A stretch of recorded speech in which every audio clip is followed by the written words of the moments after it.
Assalamualaikum warahmatullahi wabarakatuh. Alhamdulillahirrabbilalamin. Segala puji milik Allah, penguasa alam semesta. Salam dan selawat mari kita limpahkan kepada junjungan kita Nabi Muhammad SAW.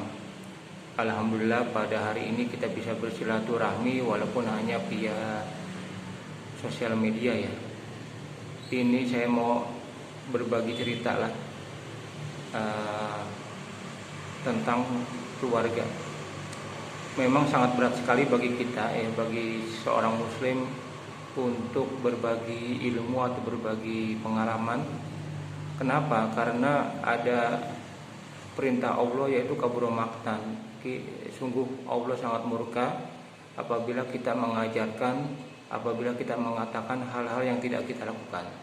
Ini sangat-sangat berat sekali, sehingga kita sebagai seorang muslim itu harus mengerjakan apa-apa yang kita perintahkan kepada orang lain. Dalam hubungannya dengan keluarga, saya ragu juga sebenarnya apakah keluarga saya ini bisa menjadi contoh buat teman-teman yang lainnya. Tapi insya Allah sepengalaman saya, sepengetahuan saya, sementara si keluarga saya alhamdulillah kayaknya rukun-rukun aja ya. Tidak pernah ada ribut-ribut antar saudara maupun ribut-ribut dengan istri atau yang lain. Sepertinya sementara seperti itu. Karena itulah saya berani sharing tentang keluarga. Bagi saya secara pribadi, keluarga itu harusnya adalah sesuatu yang nomor satu, bukan nomor dua, bukan nomor tiga. Bisnis, bahkan sosial atau hal yang lain itu adalah nomor kesekian setelah keluarga. Apabila kita berbisnis itu bisa menyenangkan keluarga, maka kita berbisnis. Apabila kita bekerja itu malah membuat senang keluarga, waktu berkumpul dengan keluarganya juga lebih banyak, itu mungkin lebih baik bekerja daripada bisnis.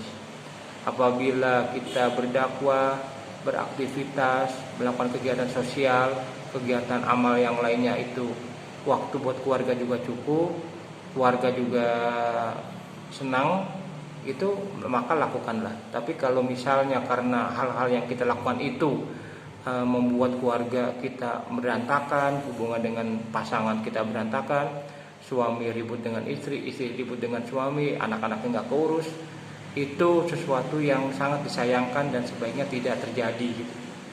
Oleh karena itu kita harus mengurangi mungkin.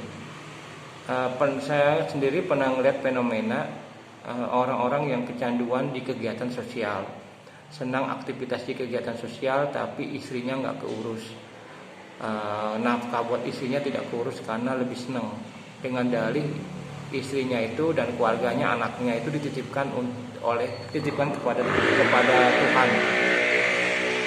Menurut saya ini sesuatu yang kurang tepat ya. Harus dibedakan antara fardu ain, fardu kifayah, sunnah muakkad, sunnah ghairu muakkad, dan mubah dan bahkan makruh. Jangan sampai kita mengerjakan sesuatu yang sunnah dengan meninggalkan hal yang wajib. Keluarga itu adalah hal yang wajib, mengurus keluarga adalah yang wajib. Ikut politik, mengurusi negara, mengurusi kegiatan-kegiatan lain itu hal yang sunnah. Oleh karena itu perlu dipertimbangkan bila kesibukan kita di organisasi, di bisnis maupun di pekerjaan lain atau hal-hal di luar lain malah membuat hubungan kita dengan istri itu kurang bagus. Saya sih menyarankan kegiatan-kegiatan itu di luar itu dikurangi. Wife first, bener ya? Wife first. Kalau first wife kan istri yang pertama. Kalau wife first adalah istri yang utama, betul ya? Bukannya first wife, tapi wife first. Benar nggak bahasa Inggrisnya? Nah, oleh karena ini saya mengajak diri saya sendiri juga kepada teman-teman, utamakanlah keluarga, utamakannya istri. Ada juga yang yang istrinya tuh, istri itu jadi berubah gara-gara kita. Saya punya pendapat bahwa istri itu tergantung laki-laki, tergantung suaminya.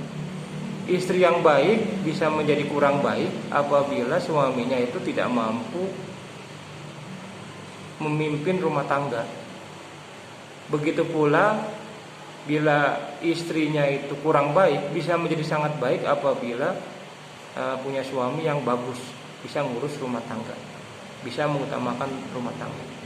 Oleh karena itu bagi rekan-rekan pria yang belum menikah itu harus berusaha melatih dirinya menjadi suami yang baik supaya istrinya juga menjadi baik. Oke, nanti kita lanjutin lagi ya. Ini suara di belakang ngangeng-ngangeng aja, kedengeran nggak ya? Saya sejak dari dulu nggak punya standing buat HP itu ya, karena bukan pembicara. Ini kebetulan aja sambil nunggu hujan, saya rasa tiba-tiba kok perlu menyampaikannya. Mudah-mudahan ini jadi kabur maktan ya, saya selalu ingat, jadi masukan buat diri sendiri juga. Oke, terima kasih. Wassalamualaikum warahmatullahi wabarakatuh.